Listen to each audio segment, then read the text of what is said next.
Welcome to For Formula One's Sake, the F1 podcast that only speaks in the braking. We're not going to speak at all when anyone in the world is accelerating. I only want to speak when Max Verstappen is braking. I want to put him off, the little shit. Welcome to For Formula One's Sake, the F1 podcast that will get disqualified because we're all too thin. You are looking thin, Ollie. I'm not, I've just eaten a massive fucking chicken tikka. Do you know, tonight I've had beans on toast and cheese on toast. So actually we're both fat. Fat as anything. I'm the fattest I've ever been. Welcome to For Formula One's Sake, the F1 podcast that always gets its white lines. What? That is a joke about cocaine. Oh, I see. A drugs joke.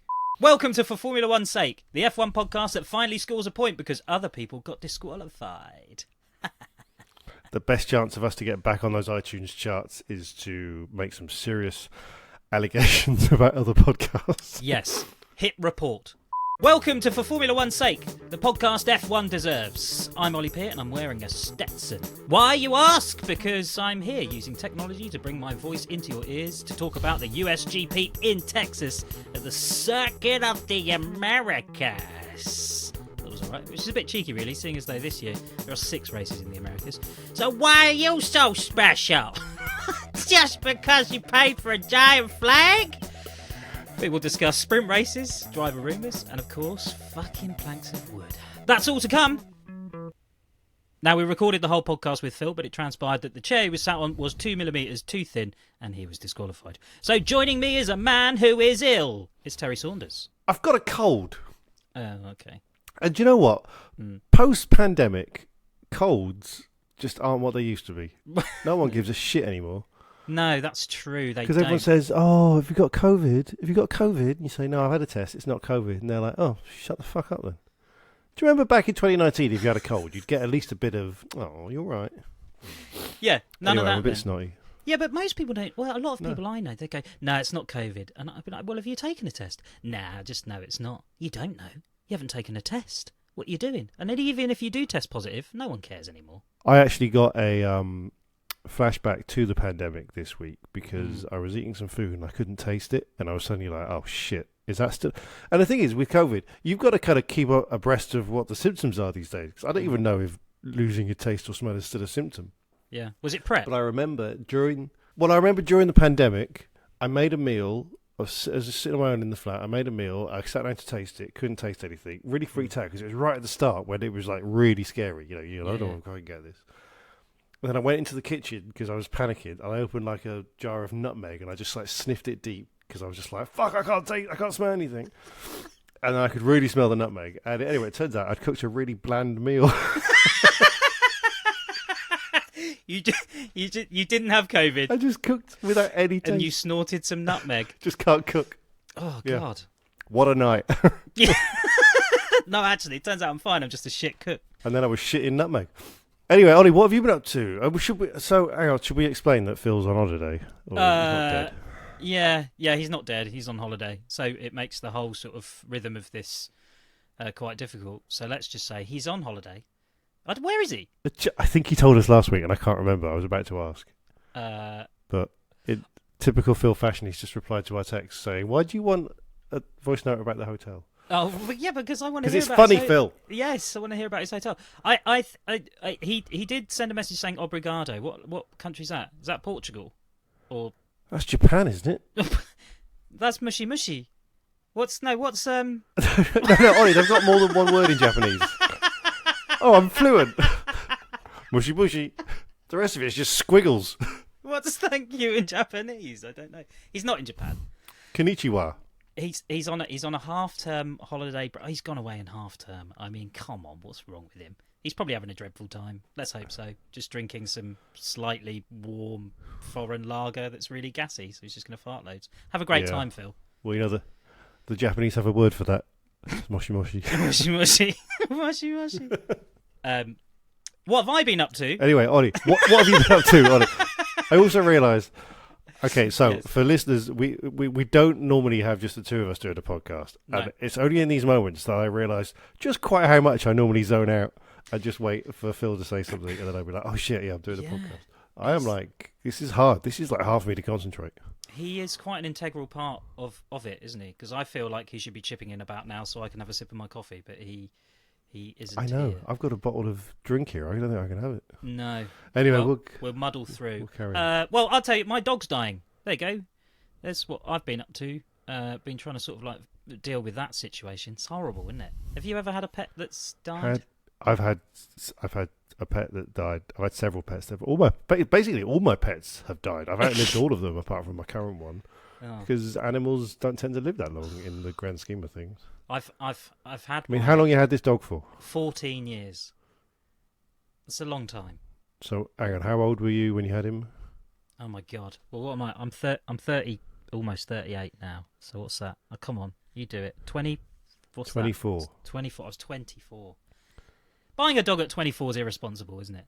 I think I didn't fully know. I was just going to say, I mean, because it was unlikely that that the dog was going to outlive you, so this day was going to come. Yes. So really, you wrote that check 14 years ago, and now it's come home to roost. Yeah. Chickens, incidentally, don't live very long at all. No, yeah, no, chickens just die. Maybe get a pet turtle.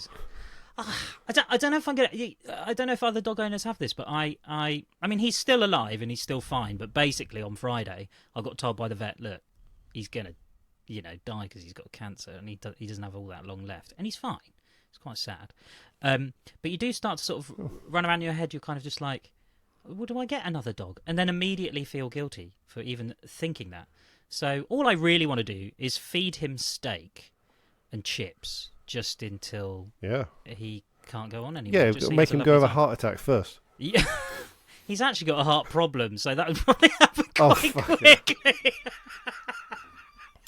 Well, I had a cat called Buddy who used to be on my old podcast because he'd always jump on the desk, and he died. He had AIDS, so that was always going to happen. And it took me a few years to get another pet, and then when I got my current cat, just one day I just had the thought of, I want a new cat, and then I got a new cat. And so then all your memories from your other cat vanish. All the grief and the sorrow. Well, the worst thing is, my current cat looks a lot like my old cat, which can be good and also be a bit of a headfuck. Yeah. Well, that felt therapeutic. In fact, weird you say this, because I was just on my computer procrastinating whilst trying to write the script for this. So I opened up the Apple Photos app, and now Apple can recognise animals. Do you know that on the new version of everything?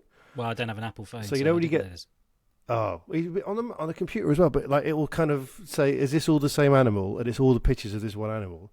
So I was looking at my old cat, but it was freaking me out because it looks a lot like my new cat. So that was weird. But I was just doing that like an hour ago. So weird. So creepy.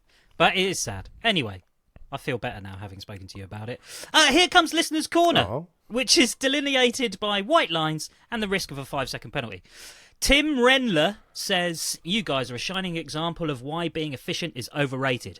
Asking Listener's Corner for feedback straight after a race is as useful as a chocolate teapot. Ask us for it in 10 years when Hamilton takes F1 to court over his disqualification from this race, citing that it cost him the 2021 World Championship. I recommend you go back to asking for feedback an hour before recording. This is the standard we have come to expect, and the chances of us all knowing the final result increases. Never change. Tristan Clayton says, never mind Andretti, F1 has had an 11th team all season and nobody noticed. From the team that brought us the all-conquering first name, last name, we have Medical Car 1, currently on 2 points, and above Logan Sargent in the Drivers' Championship. Safety Car 2 is a bit shit, though, and will probably be in an IndyCar next year, ousting Roman Grosjean. Did you see this? Oh, sorry, go on. Yeah. Oh, no, because I think I've written this in a way that Phill doesn't normally write it. Okay. Phil normally puts breaks in between. Oh, Honestly, shit. we're lost without him. We're lost, Phil. We've spun off. Let's get back on the track. It's fine. No, it's fine. It's fine. Did you see this? The thing with the picture with the list. Oh, God, I can't even. Phil, did you see this? It was a picture of, where they have all the championship results down the side of the screen. Yeah. And then halfway down, above Logan Sargent, it said Medical Car 1 with 2 points. That's amazing. Who's controlling that? And of all the errors, because it made me think, now, because I do work in television and I know a lot about graphics, it did make me think that means that they must have I reckon it must be a thing with the GPS of all the cars. They must have them in the same system that they use for scoring, but they obviously don't put the scores on for the medical car. And this is the kind of fuck up that shouldn't be able to happen. And then later on, there'll be a meeting in Biggin Hill today where someone's like, "How the fuck did that happen?" And some guy's going, "Well, it shouldn't have been able to happen." And there'll be someone going, "Well, it did fucking happen."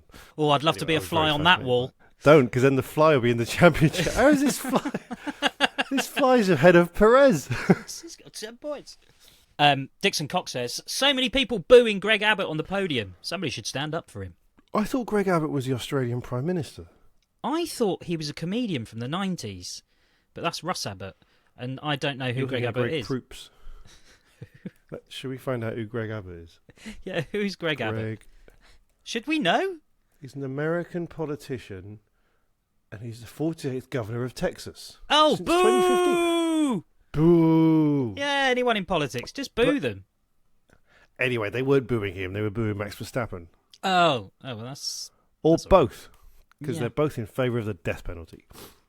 Or they're against abortion, or something, I don't know. Matt Gamblin says, we might be forgetting the fact that this is the closest season we've had in decades. McLaren rumping AM. What's AM? Morning. McLaren being seconds from all front runners. 24 bodes well. We need Phill. Do you know, I have... Okay, right, listeners, I'm really sorry, but this is a really important lesson in... If you ever wonder, what does Phill do at the podcast? It's not just his insight into motoring journalism and the world of once being a go-karter in the Middle East. He does a lot of the work on the script, and to be honest, I think it's easy, anyone could do it, but turns out it's quite hard. It is quite difficult. You just turn up with your shiny jacket and look all lovely, and now I turn up with my shiny jacket, I write the state of F1 and do the standings, which is hard, to be fair, but the rest of it. Patrick Brennan says, good race. We even got to see America's very own driver, Logan Sargent, overtake Magnussen, driving for America's very own team, Haas, for 17th place in the race. Sprints don't work on tracks with more than 10 corners. Race was fucking decent. Not exciting, but enthralling. Also, can't wait for Max's fans to FO to whatever sport they supported before. Egg racing or spoon banging or some shit. Hang on. Egg racing or spoon bang? Egg on spoon racing is a thing. You don't have egg racing or spoon banging.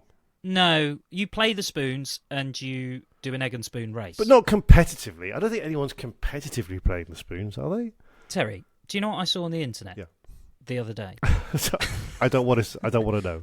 I saw two adult men to an audience, assuming... I think I saw the same video. Oh, okay. Yeah, but they were competing on a geo challenge, right?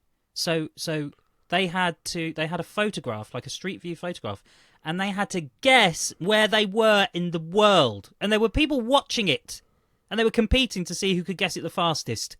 So I don't know why I was talking about that, but I guess people could watch egg racing. I've seen this, and I don't find it impressive. What? Why? Like, it's obviously it's impressive that they can use Street View to find out where a place is in the world. Yeah. But it's almost so impressive, it goes round the back, and I'm just like, well, fuck off. I don't care. Clearly you've worked out how to do it. Go and work for the CIA or something. This is just don't... Oh, what's the point? What's the fucking point of fucking anything anymore? God, he's angry already. We're only a few minutes in. In other news... I'm not well.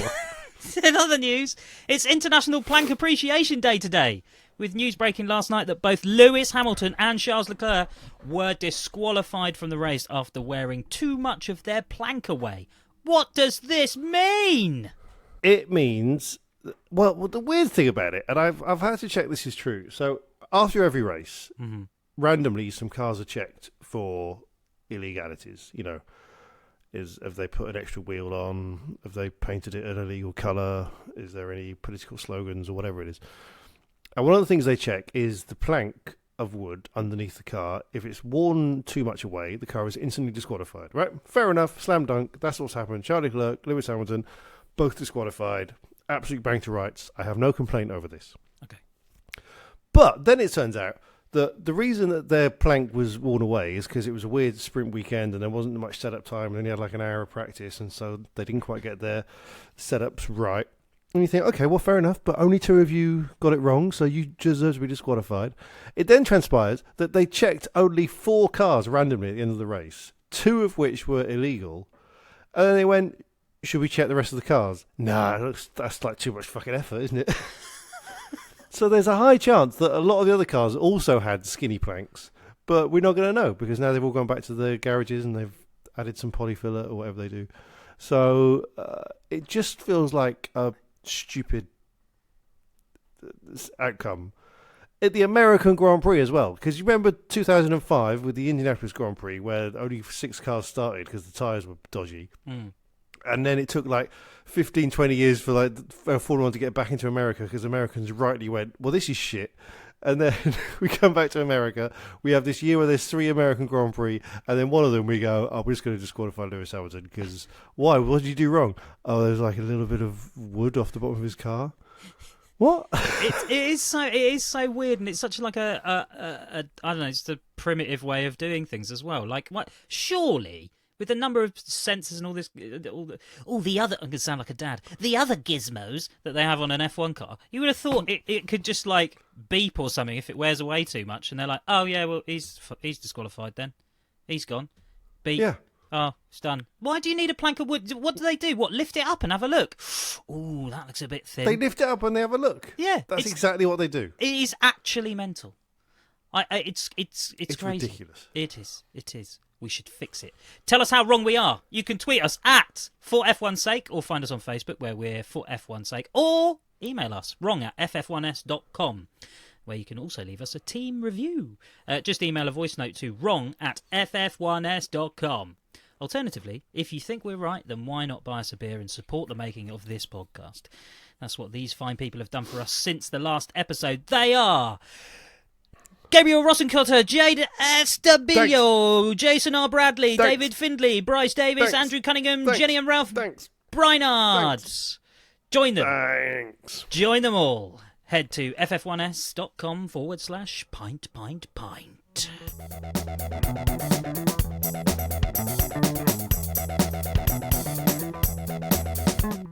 Well, with Phill on holiday, who could we call up to replace the only informed member of the team?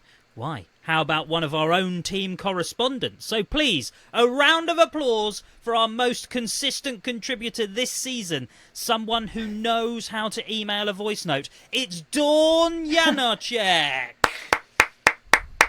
Yay! Except I've realised that when there's 2 of us applauding, it So sounds sinister. It's like, yeah, we need some kind of sound God. effect of Hey, rapturous Dawn, applause. There we go. Thank you so much for stepping in.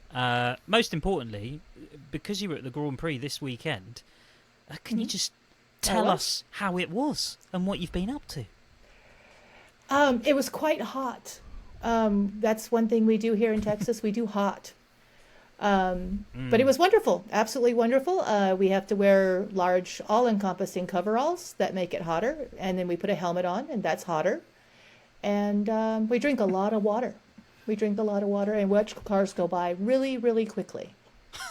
So wait, so you were doing something specific there because they don't make everyone wear coveralls and helmets, do they? No. Or you just turned up to watch the race? No. No, I watch it very closely. I am called an intervention marshal. We are the people that are usually in the big jumpsuits at the edge of the track, waiting for somebody to go boom. When they go boom, we clean up all the bits. If the car is the bits, we pick that up as well. Oh, God. So does that mean did anything happen on your watch this weekend? Did you have to clear up any bits? We did, quite a few times. None of them were actually the F1 drivers. A lot of people don't know this, but there are a lot of other races that happened on these F1 days, or F1 weekends. So we had to pick up one of 3 of the girls in the F1 Academy. They had a bit of a combination mess on Turn 1 Alpha, where I work. And there was also one in the other class, which was kind of vintage, F3 cars, I think. Ooh. Yeah. That sounds worse because people have put a lot of love and care into those vintage cars. Yeah, you feel very bad for them. Yeah. But then Do you have to? I mean, do you need training for this, or can anyone just rock up and clean up bits of car? Yes, you do need. You need experience. I think it's training is kind of an on-the-job situation. We watch a few videos for specifics for that location or things like that. But I've been doing this for about 5 years in different things. I do race control for MotoGP, and I do trackside support at the Circuit of the Americas is a part-time job for me. I just love the cars. Thing is, though, right? I so think you you're qualified cars. to be on this podcast. You are a little bit, but you love the cars, you love the racing, but you're on one corner, so Absolutely. that's it. That's all you see, right? So you don't see the rest of the race. Yeah, you just see that there's one bit, and definitely then a that's downside to it. Oh yeah, because when we get off, the minute the race is over, we have to basically run for it because they do this ridiculous thing called the fan invasion, where they let all the fans get on the track, and that leaves us in a very frightening position where 100,000 people are coming at you. So we're running to try to get on buses and get the heck out of Dodge. But as soon as I get home, actually this morning, once I was finally rested, I watched the race online. Because honestly, when we leave, sometimes we don't even know who's won. That's and mad. is there? So you've got to clean up the bits. So let's say, hypothetically, an F1 driver crashed at lap 1 at this race, and you had to clear up the mess. Is there a protocol for when you're allowed to go in? Because, surely, if there's medical stuff, you don't want to be like going, excuse me, can I just pick this up? You know, 'cause that's going to take. Actually, they do have that worked out pretty well. I'm going to, if any of my cohorts hear this, they're going to be kind of aggravated at me. But you go, there's 4 places. It's ready, go. And I don't remember the other 2. I'm a terrible person. Because I don't have the mic this weekend. I didn't have that job. So I just had to worry about ready and go. I didn't have to really worry about the others. So what happens is we all stage, when something goes boom, they're at whatever area they are behind the Tech Pro or the Armco. And those are the 2 layers of protection in front of the catch fence. So we go up there as quickly as we possibly can, but we're always one barrier between the accident and safety, right? So we stage there, and we wait for race control to tell us, you can go. Because they know where the rest of the cars on the track are. They know if it's been yellow, if there's a virtual safety car or a real safety car. But they make sure that we are going to be safe before we go out to the problem. So when they yell go, we jump the Armco. We try not to fall on our faces and look like idiots on global TV. And we make a mad dash for the accident. And my job, at least one of the races, was actually we go up to the driver and you just thumb up, thumb down until the guy reacts. In my case, it was a girl for F1 Academy, and make sure she's okay and lucid. And then we do the best we can to get them out of the car and to safety first. And then we get the car out of the way so racing can continue as quickly as possible. It's not like this podcast to do this, but I think we ought to probably say thank you very much. Because come on. Aww. I mean, if they didn't do that, Terry. Come on, we wouldn't have any racing, would we? So thank Exactly. you. I'm going to do another one of these. Oh, thank you. No, seriously, thank you. I appreciate it. Me not joining in looked bad. No. Yeah, exactly. So my final question was 2-part. 1, do you get paid for this? Nope. That's terrible, and you should all get paid because you're all risking life and limb to look after racing drivers. Yeah. I live close by, and so secondly, I come home, but they pay for their own hotels and everything. Oh my God, that's terrible. In Formula 1. Yeah. It's not that they're not short of a bit of cash. They should spend all that money on fucking planks. Okay, and secondly, have you ever seen yourself on the telly? Actually, sort of, kind of, a little while ago, when I was watching the race for the first time from the whole thing, and as they are, whenever this particular race, whenever the cars come, they go up one. Remember, one on ours is really high, and then they come back down that hill. As they come down that hill, on your left-hand side is a high lift. The thing that pulls the cars up. There's one. Oh yeah. There's one marshal underneath that high lift. That's me. So like a lot of the laps you'll see, and I'm that little blue smudge with the white helmet. So that was my almost 15 cool. minutes. That is cool. But Well, look, I mean, we're in serious danger of sounding like we know what we're talking about. So should we head into the teams? yes, absolutely. Let's start with Red Bull. Max Verstappen almost didn't win his race. He had brake issues. The Red Bull seemed to opt for a higher ride height, compromising his setup, and he was very, very grumpy, chastising his race engineer every time he tried speaking to him in the braking. But he still won. Perez finished fourth after penalties. Did he get lucky or what? Well, I think that Max Verstappen shouldn't have won that race just because I'm bored. Yes, absolutely. So it turns out that one of the reasons the Red Bull wasn't very good was because of the plank issue that affected everybody. Is the Red Bull is very, very close to the ground. I'm getting very technical here. And they made it slightly less close to the ground than normal, which meant it wasn't as good. But I was reading an article on this, and sometimes I realise that even though I followed Formula One for 30-odd years, I don't get it. Because I read that they changed the ride height by a millimetre, and that's enough to affect the handling of a car. And frankly, I just don't believe it. I just don't believe that a change that small can make a difference. And I know that I'm wrong, but it's the same part of me that when I think about how a plane gets in the air, I just don't buy it. They spend more money on these cars than those planes. Yeah. I'm not sure you are wrong, because how are you ever going to fucking know? We're not going to be driving around in an F1 car. Have you ever driven in a go-kart? I mean, if that was 1 millimetre higher or lower, it's not going to make a blind bit of fucking difference. I don't think it does either, Terry. I think you're right. I think it's just a myth that they put out there to make us think it's more technically advanced than it actually is. But as you pointed out, it's got a fucking plank on the bottom of it. That, I can't believe that. I was so shocked. And several of my friends were like, of course it's this, it's a thing, and da-da-da. I'm like, that sounds like bollocks. It absolutely does. I don't get it. There shouldn't be wood. Exactly. It's well, that's the slogan of this podcast. But it does feel stupid. I don't know. Sometimes I love Formula One, but sometimes I think they just spend too much money on things that are a millimetre big, and what's the point? You don't ever go into B&Q or Home Depot in America, I guess, and say, "Oh, can I have a millimetre of wood, please?"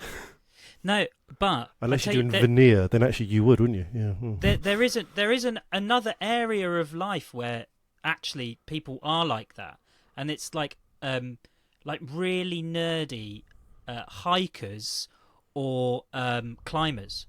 Because they will only carry, they will look how much their little portable stove is to the gram, right? So if it's 50 grams, they're not, I don't know what I'm trying to say. Point is, they're fucking camping nerds. That's what they are. That's what F1 people are. It's the same thing. They're just trying to, just do it for no reason whatsoever, but it'll make no difference whatsoever. If you're climbing up a mountain, a gram is not going to make any difference. I bet some scientist is going to be like, "Oh, actually, it will make a difference." No, it won't. It won't. Well, if you take a gram up a mountain, you will get there quicker. That was a drunk joke. Oh, it's another drug joke. That's 2 in an episode. McLaren.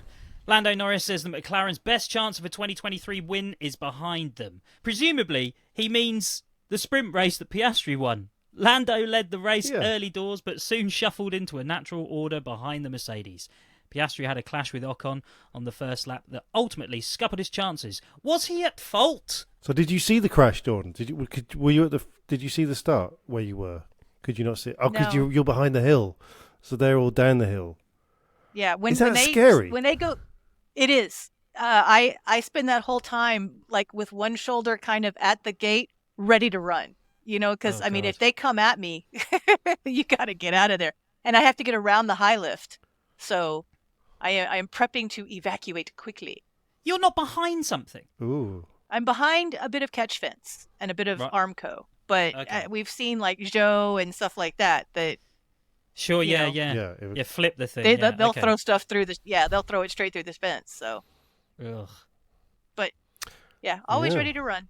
I thought Lando Norris did very well. He was leading the race for a bit, but then he just kind of. It was it's one of those races where the kind of natural order just came in, didn't it? It was exciting at first. It was like shaking oil and water, and then you wait a bit, and everything's settled back down again, and the McLaren kind of found its pace. Piastri, however, I think he was a bit cheeky at the start, and I think Ocon was right to be a bit pissed off. But then, because afterwards, Piastri was like, "Oh, I made a mistake," and blah blah blah. It happens in racing, and apparently Ocon just kind of didn't say anything, like, "Fuck that guy." I don't think he said "fuck that guy." I am heavily implying he thought "fuck that guy." He may well have done. But I don't know. I mean, that's what they do after the race. It's not up to me, is it? But I think it's amazing that the McLaren finished second, and they're disappointed when you remember at the start of the year, the McLaren almost wrote off the year. Do you remember at the start of the year, McLaren said, "We've made a shit car, but don't worry, because in a few races, by halfway through the year, we'll have a good car." And everyone went, "Sorry, McLaren, that's not how Formula One works. You don't get to upgrade your car that well during the season. If you start with a shit car, you've got a shit car." And now we're at the end of the season, and they finished second, and they're pissed off about it. It's a little overzealous after being midfield contenders for so long. Yeah. But at the same time, I'm happy with McLaren being back up there. I've got a soft spot for McLaren. I love McLaren. Well done, McLaren. Ferrari! Charles Leclerc's disqualification was probably the best way to end his tepid race, starting on pole and then being left out for so long that it felt as if Ferrari strategists had actually forgotten about him. Maybe a post-it note with his name had fallen on the floor. Sainz merrily chugged along and got promoted to an unexpected podium. The question is, strategy A or strategy C? I fucking love this whole... on the radio, they kind of go, "Do you want strategy A, B, C, D, or E?" And just what? I can't remember. I'm trying to drive a fucking car. Max Verstappen saying, "Don't talk to me in the braking zone," whereas Ferrari are reading from a fucking ring binder saying, "Can you please turn to page 47 of our strategy guide?" I think it's all a mind game. It's a mind game for the other teams half the time. I don't even think it's even valid. It's just malarkey that they're putting on the thing to scare the other teams, to insinuate that they actually have a plan. Yes, but then the other teams immediately know that it's complete bollocks and there is no plan. And if you, exactly as you say, if you were a driver and you're like, "How many plans have I got to memorise?" "Yeah, okay, we got up to strategy F. Fucking hell. Okay, do you know what I mean? It's like, I'm not going to be sat in a car driving at 200 miles an hour and have to memorise this kind of stuff. Just tell me, what do I need to do? I think they'd just be more direct.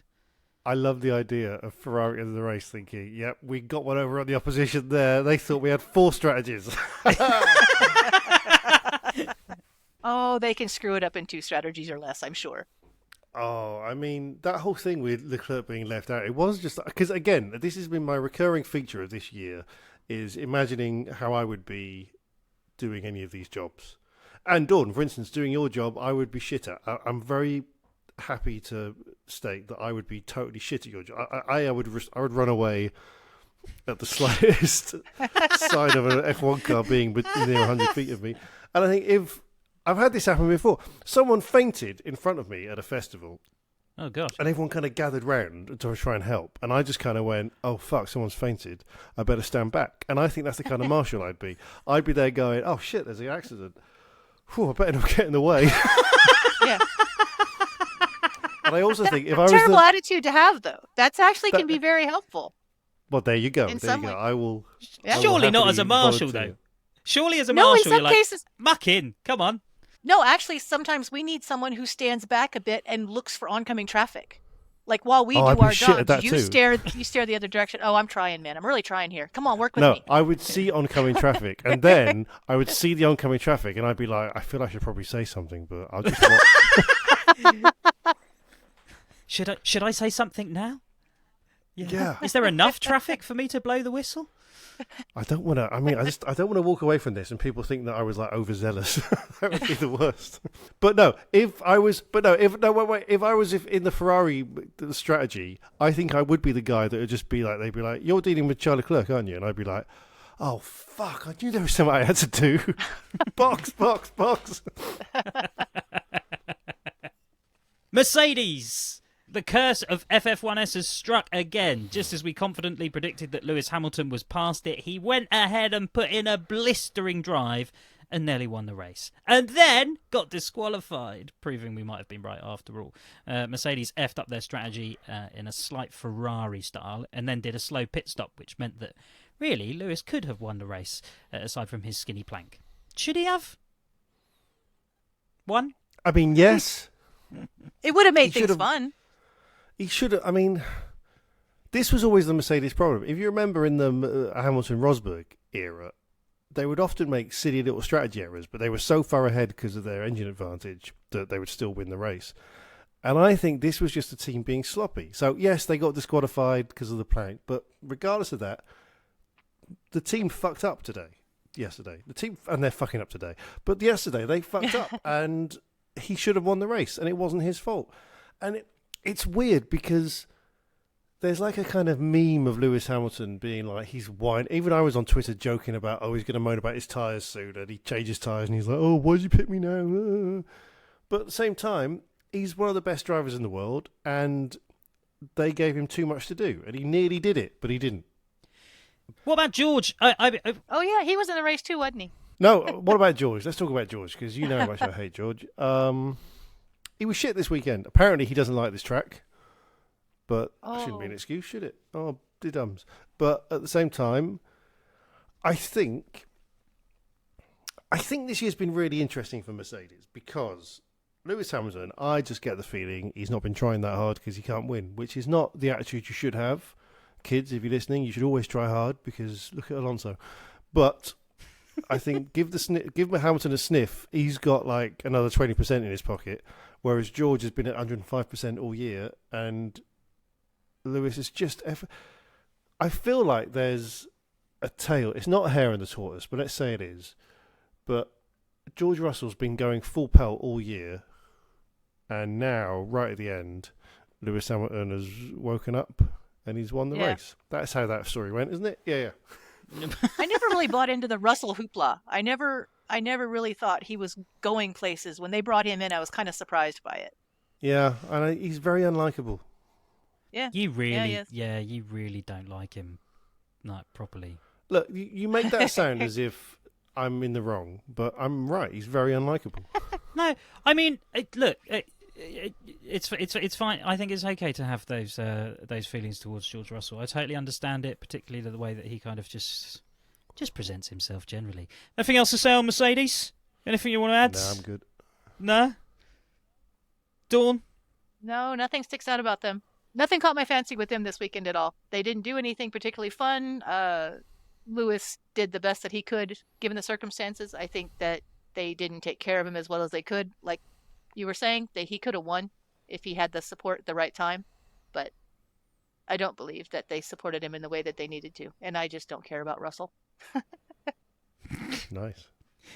the smile on Terry's face. He's delighted. He's spreading the hatred like a virus around the world, from here to Texas. The hatred for Look, Russell. I haven't hated a driver as much as I hate George Russell since the Jolyon Palmer days. And I miss those days. It's really nice to have a driver you just hate. But the problem with Jolyon Palmer was more inept than George Russell. So what we want is George Russell to really have a kind of break in confidence, so he starts making more mistakes, and that's all I can hope for. Alpine. Yeah. Gasly did an absolutely stellar drive in front of the teams and his new owner, Anthony Joshua. And Ocon pranged with Piastri on the first lap to disappoint the boxer. Should Ocon have been finishing in the points too? They were a weird one this weekend, because in the first practice they were shit, and in the sprint they were not great, and then suddenly they were good. And I think, by the sounds of it, the team were as surprised as anyone else. They were just there going, we were packing up to go home early. Anthony Joshua was there, and it was. Did you hear that bit at the start on the radio where he comes over the radio to say to both the drivers, "Hey, we're really big believers. Anthony Joshua here. We're big believers in you, and you go out there and smash it," or whatever he said. Some bullshit. And it was so cringe. And I wasn't that sure who Anthony Joshua was either. I certainly wasn't. So there's a bit of the audience that may have had no clue what was going on, and I was kind of shocked. It's like I automatically thought, what is the line that you get to be on air? Do you know what I mean? Like what is the line where you suddenly get to just be on the engineer's mic to the drivers when they might be busy? And again, call me cynical, but I've worked in telly, and this stuff doesn't just happen by chance, right? This isn't It wasn't just like the person in charge of broadcasting the radio went, "Oh, the boxer's talking, let's put it on." Like this had all been cleared in meetings beforehand. And they were like, "Well, hi, we'd like to get Anthony Joshua to say something at the start of the race," and just the fucking arrogance. He's bought the team. He can go into any meeting. He can go into the debrief and be like, "Hey guys, I'm Anthony Joshua. You may remember me from fighting people, and well done. I've bought this team with some other people, and really would like it if you didn't waste my money. Thanks." Ooh, okay, so I just learned that part. Okay, now I get it. I didn't realize that he's the one who got the team. Yeah, he's I didn't know part who he of the was. consortium with Ryan Reynolds and all the rest of it. There's like 10 famous people. They've all Shockingly, here in America, they just pushed the Reynolds part. They didn't push well, him. they did here because too. We don't know who he is. Yeah. I can't remember who the famous people are, but I think it's like a timeshare. I think they all just take it in turns to own the team throughout the year. I thought it was hilarious that the guy on the mic, I forgot who it was that was doing the broadcast live of the race. When he had that comment and he wished him luck and everything else, the guy pointed out that he'd been to 2 of his fights, neither of which he had won. Well, that's probably because just before the fight started, Esteban Ocon came on the radio and went, "Oh, I hope you don't get concussion." See, all of this is absolute news to me because I watched the highlights and I wasn't really paying attention. I wasn't able to catch the race live, so... I did the highlights this time. I normally don't, but I had a meeting at 2 o'clock that I had to be at. Yeah. No, I watched the race live because I had a cold, and the race was on German time at 9 p.m. on a Sunday, which is the best time for a race. It's like watching Antiques Roadshow or Bergerac. I watched it liver. Liver? I'm picking on you. I'm making up new words. I was liver than you. You were closer. I mean, you were watching it right up and close. Yeah, but only for one corner. Next week, I'm going to be in... But I'm... One corner. Yeah, Just one. As the cars move further away, I get closer. But I'm excited because next week it's the Brazilian Grand Prix. No, the Mexican Grand Prix. Mexican. And I'm going to be in Miami, which is nearer Mexico. It's nearer Mexico than Germany. Oh, that's true. I would say I'm closer to Mexico, yes. But not to Miami. No, Miami's pretty far from here. No, hang on, you're right. No, it's Brazil. Oh, I don't know. I don't know my geography or when the races are. Anyway, either way. You're just going to be nearer than Berlin. Yeah, I'm just bragging that I'm going on fucking holiday, all right? I haven't been on holiday for ages. Aston Martin. Well, fuck you. No, yeah, Aston Martin. Both Aston Martins started from the pit lane because the team had bought really shit cars to the race and their new updates were rubbish, meaning that our prediction for Alonso to lose his shit before the end of the year is looking more and more likely. They put Alonso in a car without the updates and gave Stroll a plate and told him to pretend that he was driving a car. And he did better than usual. Alonso retired because the car wasn't done up properly or something. And what is going on with Aston Martin?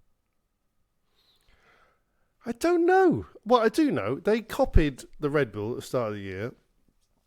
And over the course of the year, Adrian Newey's just like been putting his arm around his notes in meetings. And now they can't copy anymore. Because now they're just going, "Oh no, we've got a good base of a car. We can work out how to do an update." And everything they put on it is shit because they don't know what the fuck they're doing. It's quite embarrassing, really. It is a shame because they did have a really good start to the season. They had a good start. They did have a good start. Is Stroll going to stay with the team? Well, this is the thing. No. Stroll is surely at the point now. Well, no, you say no, but Daddy has money. I know, but exactly. But I don't feel like Baby Stroll wants to be there. I think it's the most. He just wants to sing. I mean, it's just like he wants to do something else. I have a theory that Lance Stroll isn't actually Lawrence Stroll's son, and Lawrence Stroll is punishing him by making him be an F1 driver.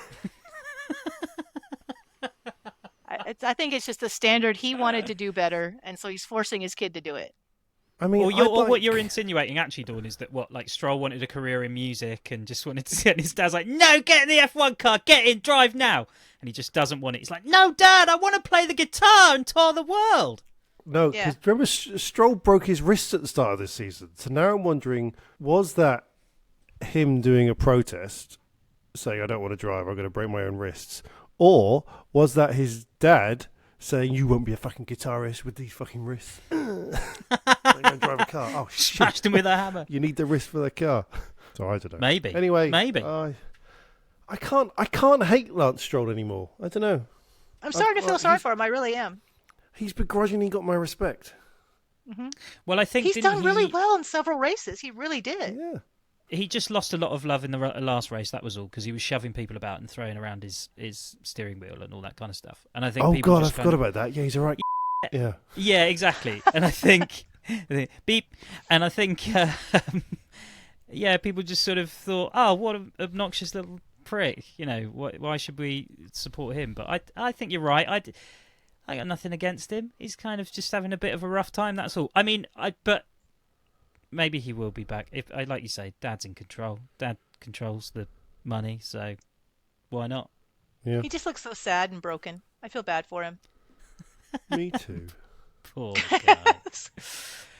AlphaTauri. Daniel Ricciardo is back again, baby. And at least fans have the answer to the question: what does Ricciardo driving around at the back in 2023 look like? Tsunoda got the fastest lap point and generally did pretty good. What's Ricciardo doing? He was racing around the track on a scooter this weekend. It was fun to watch. Was he really? Yeah, that's where all of his talent Should have went. got in his car, probably. I mean, he's probably faster on the scooter. I mean, in his own credit, though, in his own words, he did say he was feeling a bit rusty in racecraft. But at the same time, we're seeing McLaren Ricciardo again, it feels like. Like, there was a moment on, like, the second race of his AlphaTauri before he broke his hand where it's like, oh, God, maybe he's back. And now it's like, I don't see it. And I kind of want him to get better, but Yeah. I don't think he's going to get better. But there must be something that they've seen where they kind of think, well, or they're just accepting the fact that he's not quite as good as perhaps he could be. I don't think he's lost it altogether, has he? He's just like he said, he's just a bit rusty. He hasn't been in the car as much this year as perhaps he would have liked to. And maybe they're just teeing him up for next season, and actually he'll come back with a vengeance, and he'll be great. Because Do you know think he he can really drive. broke his wrist as much as they said? Well, it was a hand he broke, which feels Right. because I But think it was he really was holding. quick turnaround. But at the same time, because it was he was crashing, Yeah. and he didn't take his hand off the wheel, and that broke his hand. Which I don't know. A broken hand sounds worse to me than a wrist. And I'm not a doctor. It's just for anyone listening. This is not medical advice. But I think that a broken hand feels like it should take longer to heal than a broken wrist. Yeah. Yeah, exactly. I couldn't really understand why he was back so quickly. And he seemed fine. I mean, I didn't get to see him, holding the steering wheel there, but he was holding the scooter and just having a good old time. So there was no bandaging or anything like that. But that was, 4 weeks maybe turnaround? I think it was a bit long. I think it was maybe, I don't know. I think it's been 3 races. So I think it's been maybe 6 or 8 weeks. Yeah. Maybe. I don't know. It's The other thing about this, we're talking about AlphaTauri.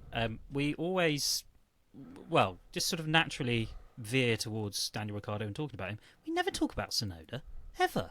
He's done all right. Well, Tsunoda got the fastest lap of the race. That was amazing. Fastest lap. And no one understands how. Even him. Even he said he got a heart attack when he was told he got it. But yeah, he pitted at the end. I mean, Tsunoda's done pretty good this year, to be honest. He's just kept quiet and just kind of done all right, hasn't he? He's just been like, I'll just get on He's with been it. in the points a couple of times, which was kind of a surprise. Yeah.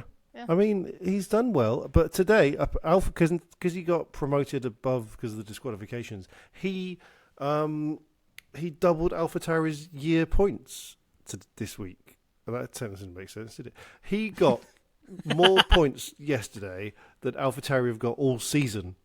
Yes. It kind of makes a mockery of what's the the fastest point. lap, yeah. What's the fucking point in turning up for most of the year if you can just do that in a race? I think next year we should enter a team and just say, right, we're just going to do the Brazilian Grand Prix. That's it. And you go in, you come 5th, and you go, yeah, great. We've done better than you have all year, Haas. Fuck you. We just need a few million to make that happen. Williams. Logan Sargent was a big brave boy and finished the race and lucked into a point. Overall, it was a solid double points finish for Williams. Are they on the way back to the top? No. I mean, they're on the way back to the top, but it's going to take a while. No, Dawn just went, no. No. Just a flat no. I've literally asked you guys that question before, like when I've covered Williams. Like, is there any chance this go? Nope. I Yeah, I mean, I can't see it being a thing. But at the same time, a few years ago, it felt like they would never scrape off the bottom of the standings, and now they've managed to get up to like whatever they are, 7th or 8th or something, and it's just that in itself is quite miraculous. Have any of the really truly stellar teams, like we've had Red Bull recently, and then before that we had Mercedes, and of course Williams had all their time. Have any of those teams ever come back and done it again? I feel like Ferrari, you get one. Yeah, I guess so. That was pretty but far they've apart. been going That's for true, so but they long. did. But Ferrari in the 80s and the 90s were woeful, and then they kind of crept back with Schumacher. Williams last won a championship, I think, in '96, but they were still winning races in the early 2000s. Yeah, but but Red Bull, you could argue, well, they went from like Vettel championships to. I mean, I suppose they didn't really go down that far. They were always like the 3rd or 4th best team. Yeah, and now they're back at the top.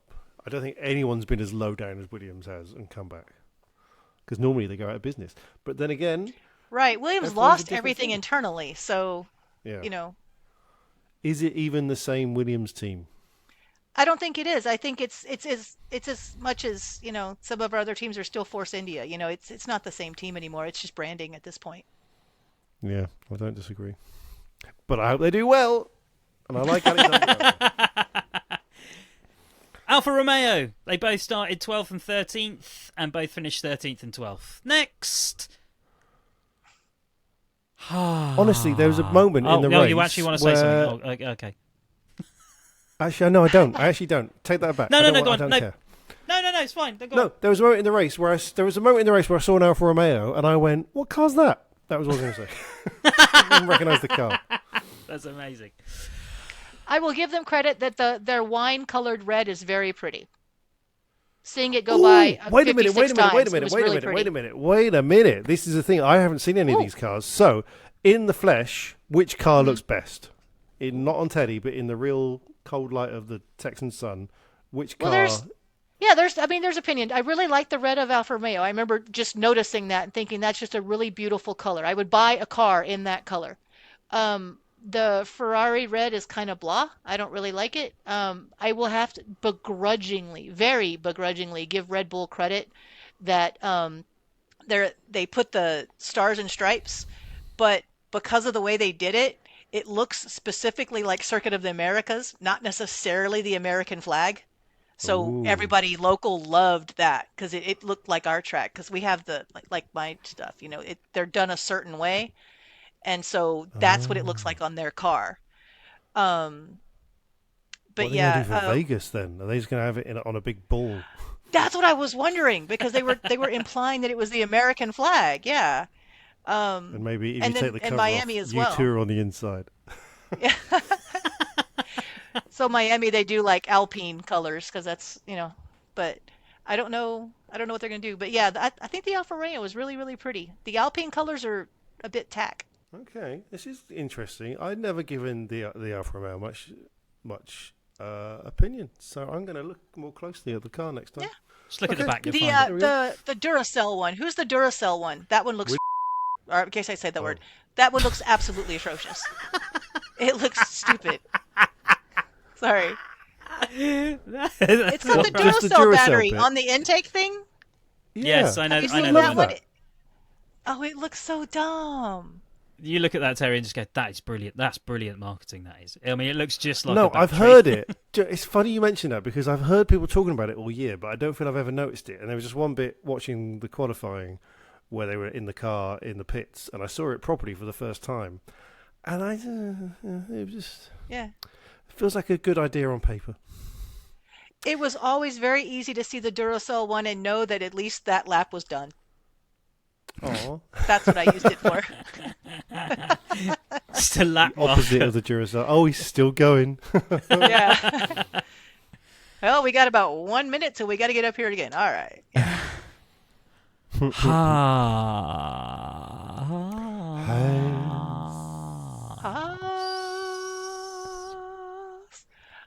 Gunther is the man. Did you? I was so happy. Gunther is the only one. None of the other drivers or anything, nobody else said thank you to us or anything like that. Gunther came out to our tent with his little entourage and shook like 300 hands. Really? Gave us little bandana. Yeah, gave us little bandanas, gave us a little pep talk, said that, we cannot race without you guys here, and was just absolutely stellar. I got a picture with him. I got to meet him. I was absolutely just thrilled. And did you tell him about the T-shirt? I did. And he looked at me like, what? Yeah, I showed him. I pulled it up on my phone on the shop. And I showed it to it. Well, not shop. You know how it goes, reverse. Anyway, and I showed it to him. And he was like, he's like, his eyes got kind of big. He's like, oh, ha. He was all, wow. Yeah. Amazing. Wow. Oh, look at that. How does that feel, Terry? Yeah. It feels good. Well, I'm very proud, very happy. Okay. Although it does sound like he was on a bit of a recruitment drive, going in there giving everybody bandanas.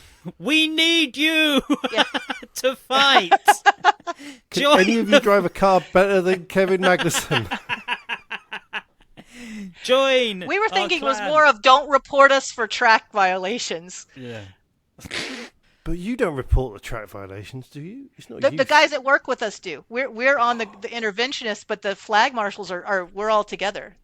So they're just a different kind of marshal. So yeah, the flag marshals were in that as well. Oh, do you reckon they're open to bribes? Because they're not getting paid, are you? So if I was doing that, I'd be open with it if Haas bung me some money in a back pocket. Yeah, those are some really highly important bandanas that they gave us. Wow. Yeah. I haven't opened mine. Maybe it's got a $100 bill in there or something. Well, if it does, you can buy Gunther a T-shirt. Yeah. All of which takes us to the standings with Terry Saunders. So, the standings. So we know that Max doesn't like to be spoken to in the braking. So where else don't the drivers like to be spoken? So, Max in the braking. Second place, Sergio Perez doesn't like to be spoken to in the contract negotiation. Lewis Hamilton doesn't like to be spoken to in the aftermath of a race. Fernando Alonso doesn't like to be spoken about the future because there's not much left of it for him. Carlos Sainz doesn't like to be spoken about in the race strategy. Lando Norris doesn't like to be spoken about in front of his teammate who's won a race. Charles Leclerc doesn't want to be spoken to about wood.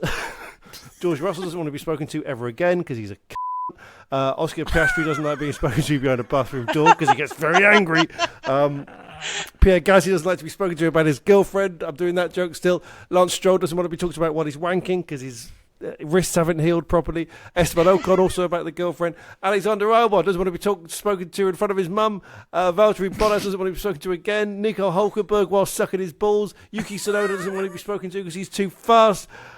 Zhou Guanyu, I don't know who he is. I don't know anything about that man. Kevin Magnussen, balls, Liam Lawson, who, and Logan Sargent has scored a point, which means great. That's 20 fucking drivers that I've got to do each week for the standings. My life is hard enough.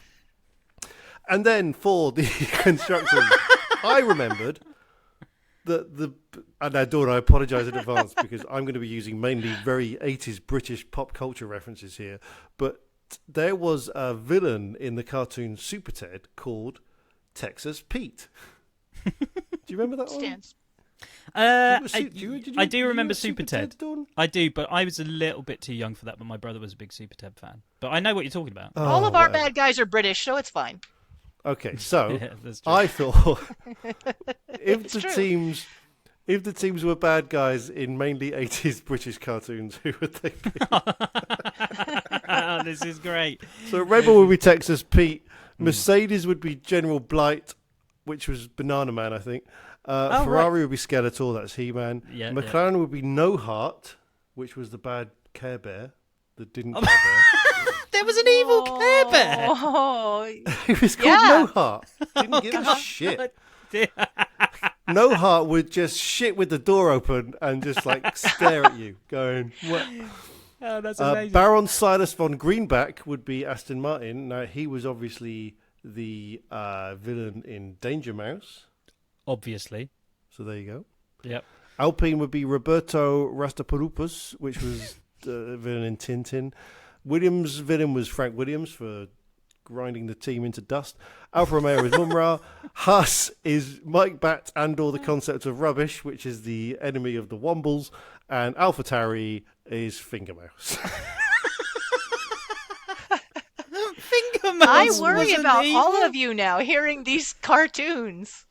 And now, the man of the match of driving.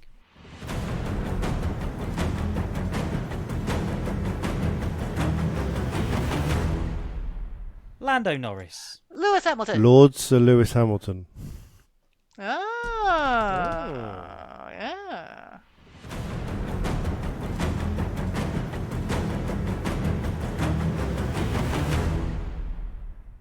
And now it's time for the State of F1 with Terry Saunders. I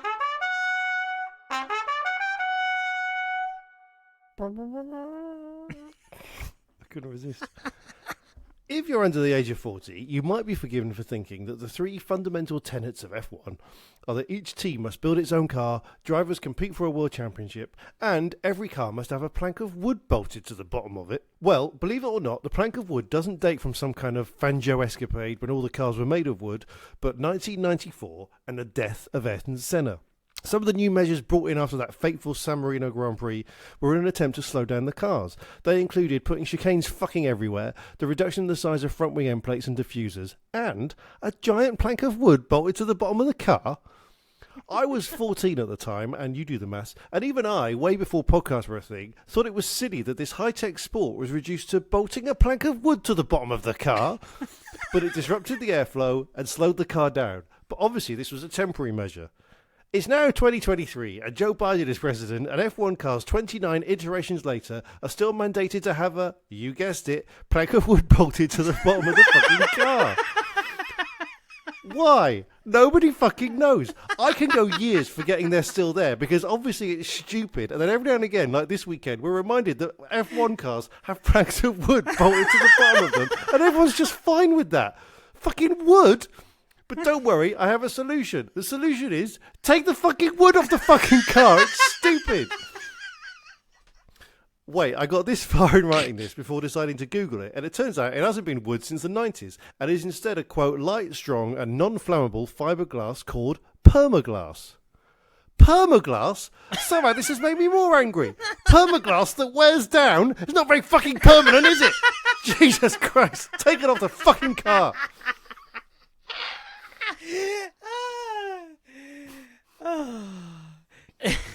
And that's it from us. It's goodbye to Terry Saunders. We haven't had time to talk about Felipe Massa is genuinely contesting his 2008 non-championship win, and he's given the FIA like another week to come up with the goods. So next week I'm sure we will talk about that because it's hilarious. And we'll be back next week for the Mexico Grand Prix in Mexico City, in Mexico. In the meantime, check out our Facebook page, facebook.com/for F1's sake, and follow us on Twitter @for F1's sake. Terry, where can people buy merch? ff1s.com/shop. Thanks for listening. I've been Ollie Peart. Goodbye.